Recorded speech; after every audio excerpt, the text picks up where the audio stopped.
আসসালামু আলাইকুম গাইস, আশা করি সবাই ভালো আছেন। তো আমি আজকে আইবলাম আবার ভাঙ্গা কেটে এমনি কটা ধান ভাঙাবার নিগে আমি এনে দিই মেলালা ভাই দোকানটা খুইলা কোনো জানি গেছে ঘুরবার নিগে। আধা ঘন্টা পরে এনে মেলালা ভাই মেলটা স্টার্ট দিল আর আমার ধান ডে ভাঙাই দিল আর আরেকজনের ডি দিছে আর ভাই দেখুন মেল বন্ধ হয়ে গেছে। গাইস মেলালা ভাই কয় তোর ধান আমি ভাঙাবই না, ধানের মধ্যে এত বড় বড় ঠোঙ্গা দেয় 10 টাকা কি বরাদ্দ থাকে না এনে হরাবার নিগে। গাইস ওই যে দেখুন কত বড় ঠোঙ্গা।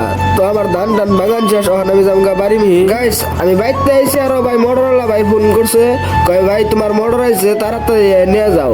আজকে এক সপ্তাহ আগে মোটর অর্ডার দিছিলাম, এই মোটর বলে আজকে আইছে। আমি আই বললাম ডাইরেক্ট মোটরওয়ালা ভাইয়ের দোকানে আয়না দিয়ে যে মোটর টোটর একবার বাইকের থিয়ে দিছে। আব্বা মোটরওয়ালা বাইরে কইতেছে ভাই মোটরের গ্যারান্টি কয় বছর। গাইস মাইসের জীবনের নাই কোনো গ্যারান্টি, তারপরে কিন্তু আঙ্গ আব্বা যদি কোনো একটা বস্তু কিনবার যায় ওটার আগে দেখে গ্যারান্টি আসেনি, গ্যারান্টি দেখে আঙ্গ আব্বা বস্তু মোটরটা পেক করে 2 মাস জন্য পয়সা গুলো নিছে, পয়সা দেবো দোকানি রে। তো গাইস দোকানি রে আঙ্গ আব্বা পয়সাটা দিয়ে গ্যারান্টি কার্ডটা কিনে নিল, কাম সারছে।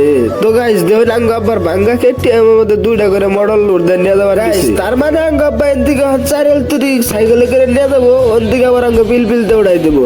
আবার যদি হেন্ডুর বাড়া 20 টাকা ভাই তো আজকের ভিডিওটা কিন্তু এ পর্যন্ত। এই ভিডিওটা যদি ভালো লাগে অবশ্যই একটা লাইক করবেন, চ্যানেলে যদি নতুন হয়ে থাকেন সাবস্ক্রাইব করবেন।